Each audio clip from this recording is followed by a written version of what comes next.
आइए मजे करते हैं फंकी पांडा के साथ। मोहनगंज नाम के एक गांव में पवन नाम का एक किसान रहता था। पवन अपने खेतों में खूब मेहनत करता था। उसी से आने वाले थोड़े बहुत पैसों से ही उसका घर चलता था। पवन के घर में उसकी पत्नी पूनम और 2 छोटे छोटे बच्चे थे। पूनम, मैंने अपनी जमीन पर आम के पेड़ लगाए हैं। पड़ोसी किशोर बता रहा था कि पिछले साल आम काफी अच्छे दामों में बिके हैं और शहर भर में तो आमों की खपत भी बहुत ज्यादा है। इसीलिए मैंने अपने खेत में भी आम के पेड़ लगा दिए हैं। अगर सब कुछ अच्छा रहा तो इस साल हम 2 गुना मुनाफा कमाएंगे और अपने घर की मरम्मत भी करवा देंगे।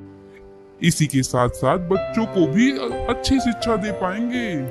पूनम: अरे यह तो बहुत अच्छी बात है।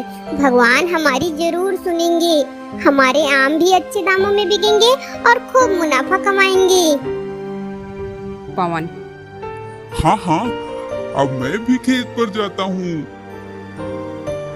पवन रोजाना अपने खेतों पर जाकर पौधों को पानी देता और खूब सेवा करता था ताकि बहुत ज्यादा फल दे सके। कुछ दिन बीत जाते हैं और बारिश का मौसम आ जाता है। पवन के आम के पेड़ अब फल देने के लिए तैयार हो चुके थे। पवन का दोस्त किशोर का भी खेत उसके बगल में ही था। वो दोनों काम करने के साथ साथ बातचीत भी करते रहा करते थे। किशोर: पवन भैया, आपकी जमीन पर आम के पेड़ तो बहुत अच्छे लग रहे हैं। ऐसा लग रहा है कि इस बार आम के पेड़ों का मजा आप ही ले पाएंगे और बहुत अच्छे फल आने वाले हैं आपके पेड़ों पर। पवन: हाँ किशोर, मैंने मेहनत तो बहुत की है। अब भगवान की कृपा से फल तो अच्छा ही आना चाहिए। इस बार मुनाफा भी ज्यादा होगा। किशोर: भगवान हम सब पर कृपा बनाए रखे। बस इस बार कोई तूफानी बारिश ना आए। कुछ गांव वाले कह रहे थे कि अगर इस बार ज्यादा बारिश हो गई तो काफी फसल नष्ट हो जाएगी। बस उन लोगों की यही बात सुनकर मेरे मन में डर बैठा है। कहीं ऐसा न हो कि हमारी ही की हुई सारी मेहनत बेकार चली जाए। पवन: अरे नहीं नहीं, ऐसा मत सोचो। भगवान सभी का भला करते हैं, उन पर भरोसा रखो। अपना अपना काम खत्म करके पवन और किशोर अपने अपने घर लौट आते हैं। पवन ने किशोर को तो दिलासा दे दिया, लेकिन घर पहुंचने के बाद यह बात उसके दिल और दिमाग में बैठ गई। वह सोचने लगा कि अगर सच में तूफानी बारिश हुई तो उसकी हुई सारी मेहनत बर्बाद हो जाएगी। एक दिन बहुत तेज बारिश हुई। बारिश बंद होने का नाम ही नहीं ले रही थी। घर में बैठा पवन बारिश रुकने का इंतजार कर रहा था। पूनम: यह बारिश तो बंद होने का नाम ही नहीं ले रही है। पवन: मेरा तो दिल बैठा जा रहा है। इतनी तेज बारिश हो रही है, मुझे तो लगता है इस बार पूरे गांव की फसल बर्बाद हो सकती है। और मैंने तो इतने महीनों तक खेतों में जी जान से मेहनत की है, वह सब बर्बाद हो जाएगी। पूनम: चिंता ना करें, ऐसा कुछ नहीं होगा। पवन: तुम नहीं जानती, कुछ साल पहले ऐसी ही बारिश आई थी। पूरे गांव के खेत बर्बाद हो गए थे। उस साल गांव में किसी को भी उनकी मेहनत का फल नहीं मिला। यदि इस बार भी ऐसा हुआ तो मुनाफा तो दूर की बात है, हमें खाने के भी लाले पड़ जाएंगे। मुझे कुछ और काम करने को मजबूर होना पड़ेगा। इसी तरह चिंता और सोच में पवन पूरी रात सो नहीं पाता। अगले दिन पवन सुबह बारिश बंद होते ही अपने पेड़ों को देखने भागता है, परंतु वहाँ का नजारा देखकर उसके होश उड़ जाते हैं। वहाँ चारों तरफ बर्बादी का मंजर दिख रहा था। सभी पेड़ और फसलें बर्बाद हो चुके थे। पवन सर पकड़कर वहीं घुटनों के बल बैठ जाता है और रोने लगता है। किशोर: अरे भैया, यह तूफानी बारिश ने तो सभी किसानों की फसल और पेड़ को बर्बाद कर दिया। देखो तुम्हारी और हमारी मेहनत पर किस तरह पानी फिर गया। पवन: मुझे कुछ समझ नहीं आ रहा, मैं क्या करूं? मैंने तो अपनी सारी उम्मीदें इस फसल से लगाई हुई थी। मैं अपना घर चलाने के लिए क्या करूं? मुझे तो कुछ समझ नहीं आ रहा है। किशोर: अरे भैया, सभी का यही हाल है। गांव में जितने भी किसान हैं सभी पर यही मुसीबत आई है। किशोर वहाँ से चला जाता है, परंतु पवन वहीं बैठा बैठा रोता रहता है।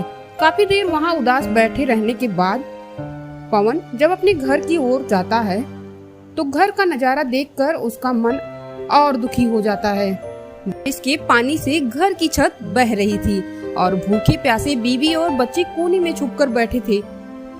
पूनम, अरे कहाँ थे आप? कब से आपका इंतजार कर रही थी। देखिए ना, छत से कितना पानी टपक रहा है और भूखे प्यासे बच्चे कब से खाने की तलाश में हैं। मैं खाना कहाँ से लाऊं? ना तो घर में राशन है और ना ही सोने की जगह। आप कुछ कीजिए ना, मुझसे बच्चों का इस तरह बिलखना देखा नहीं जाता। पवन, पूनम, मैं कुछ करता हूँ। हमारा सब कुछ बर्बाद हो चुका है। भगवान न जाने हमारी कैसी परीक्षा ले रहा है। मैं बच्चों के खाने पीने का बंदोबस्त करता हूँ। अपनी बीवी बच्चों का ये हालत देखकर पवन मन ही मन रोने लगता है। अपने बच्चों के खाने के इंतजाम के खातिर पवन घर से भागता हुआ बाजार की दुकानों की ओर जाता है, परंतु बारिश होने के कारण उसे कहीं से भी कोई उम्मीद नहीं मिलती, क्योंकि उस आफत भरी बारिश में सभी का बुरा हाल था। बहुत भारी मन से पवन खाली हाथ निराश होकर अपने घर को लौटने लगता है। तभी अचानक उसे कराहने की आवाज सुनाई दी। पवन, या किसी पक्षी के रोने की आवाज कहाँ से आ रही है? जब वह इधर उधर नजर घुमाता है तो उसे एक घायल चिड़िया सामने जमीन पर पड़ी हुई दिखाई देती है, जो दर्द से पूरी तरह कराह रही थी। पवन, अरे, यह चिड़िया को किसने घायल कर दिया? लगता है यह भी इस बारिश में ही घायल हुई है। पवन उस घायल चिड़िया को देखकर अपने जख्म भूल जाता है और उस चिड़िया के जख्म को साफ करके उसकी मरहम पट्टी करता है। कुछ देर में चिड़िया का दर्द कम होता है और वह पवन से कहती है, तुम कितने अच्छे इंसान हो। तुमने मेरी मदद की है, तुमने मेरी जान बचाई है। तुम खुद कितने दुखी और परेशान थे, फिर भी तुमने एक चिड़िया के दर्द को देखा। तुम बहुत ही अच्छे इंसान हो। पक्षी को इस तरह बोलता हुआ देख पवन बहुत हैरान हो जाता है। पवन, तुम एक पक्षी हो, फिर भी इंसानों की भाषा कैसे बोल रही हो? लगता है तुम एक साधारण चिड़िया नहीं हो। चिड़िया, हाँ, मैं एक जादुई चिड़िया हूँ और मैं तुम्हारी परीक्षा लेने आई थी। मैं देखना चाहती थी कि इतने बड़े दुख में भी क्या तुम मेरी मदद करोगे।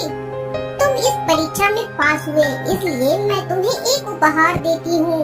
तुम मुझसे कोई भी वरदान मांग लो, जो भी इच्छा जाहिर करोगे वह पूरी होगी। पवन कुछ सोचने के बाद चिड़िया से कहता है, आप तो सब जानती हैं, मेरी पूरी मेहनत पर पानी फिर गया है। मेरे पेड़ फल देने को तैयार थे, परंतु ऐसी तूफानी बारिश आने की वजह से मेरी सारी फसल बर्बाद हो गई। आप मेरी कुछ ऐसी मदद करें जिससे मेरी सारी फसल पहले की तरह ठीक हो जाए और मैं इस मुसीबत से निकल पाऊं। चिड़िया, मैं तुम्हें कुछ बीज दे रही हूँ, जिन्हें तुम कल सुबह अपने खेतों में डाल देना। फिर देखना तुम्हारे पेड़ों पर सोने की आम लगेंगे।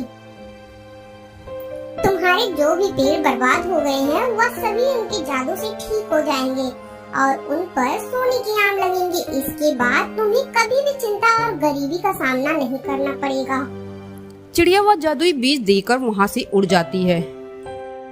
पवन वहीं बैठा सोच रहा होता है। पवन, भाई, क्या इस चिड़िया ने सच में जादुई बीज दिए होंगे? क्या सचमुच मेरे बागों में सोने के आम लगेंगे? ऐसा हो गया तो मेरी सारी मुसीबतें खत्म हो जाएगी और मैं सुख का जीवन बिता पाऊंगा। पवन उन बीजों को उठाता है और घर की तरफ निकल जाता है। घर पहुंचने के बाद पूनम, आप कहाँ गए थे? मैं कितनी परेशान हो गई थी। आप कुछ कहकर भी नहीं गए थे। पवन, मैं अपने खेतों पर गया था, वहाँ सारी फसलें पूरी तरह बर्बाद हो चुकी है। मैं वहीं बैठा रो रहा था, तभी कुछ जादुई घटना हुई। यह कहते हुए पवन पूनम को सारी कहानी विस्तार से समझाता है कि किस तरह उस जादुई चिड़िया ने पवन को जादुई बीज दिए।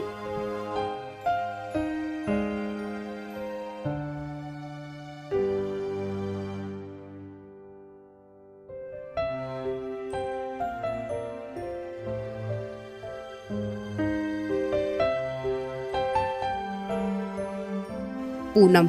अरे क्या आप सच कह रहे हैं? चिड़िया ने आपको जादुई बीज दिए हैं तो जरूर हमारे खेतों में सोने के ही आम निकलेंगे।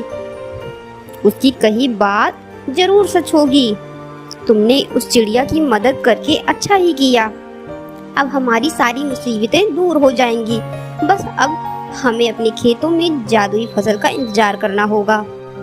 पवन और पूनम सो जाते हैं और अगली सुबह ही पवन खेतों पर जाकर वह जादुई बीज डाल देता है। उन्हें अच्छी तरह पानी देता है। कुछ दिनों के इंतजार के बाद पवन के आम के पेड़ों पर सचमुच के सोने के आम नजर आते हैं। पवन, अरे मैं यह क्या सपना देख रहा हूँ? यहाँ तो सचमुच सोने के आम लगे हुए हैं। उस चिड़िया की कही हुई बात सच हो गई। मैं जल्दी से ही आम तोड़कर घर ले जाता हूँ और इन्हें तुरंत जाकर बाजार में बेच देता हूँ। धन्यवाद भगवान, आपका लाख लाख शुक्रिया। पवन एक एक करके सभी आम तोड़ने लगता है। आम तोड़कर वह घर की ओर दौड़ता है। पवन, देखो पूनम, देखो उस चिड़िया की कही हुई बात सच हुई। अब हमारी गरीबी के दिन गए। देखो सोने का आम कमाल हो गया ना। पूनम, अरे यह तो सचमुच के आम है। इन्हें बेचने पर तो हमें बहुत सारा धन मिलेगा, परंतु आप अभी केवल एक ही आम बाजार लेकर जाएं और उसे बेच कर आओ। सारे आम एक साथ ले जाना खतरनाक होगा। पवन एक आम लेकर बाजार जाता है और उसे बेचने के बाद उसे काफी पैसा मिलता है। पवन, पूनम, हमें केवल एक आम बेचने पर ही इतना सारा पैसा मिल गया, तो बाकी के आम मैं बाद में बेचूंगा। पूनम, क्यों ना आप खेतों का काम छोड़कर आभूषणों की एक दुकान खोल लें। इतने आमों से तो काफी आभूषण तैयार हो जाएंगे और उनसे काफी मुनाफा भी होगा। पवन, हाँ, यह तो बहुत अच्छा विचार है। इसके बाद से पवन एक आभूषणों की दुकान खोल लेता है जो कि काफी अच्छी चलने लगती है। इसीलिए कहते हैं नेकी कभी खाली नहीं जाती। यदि हम किसी की मदद करते हैं तो हमें भी उसके बदले में मदद का फल मिलता है। अगर आपको ये वीडियो अच्छी लगी तो चैनल को लाइक, सब्सक्राइब और शेयर करें।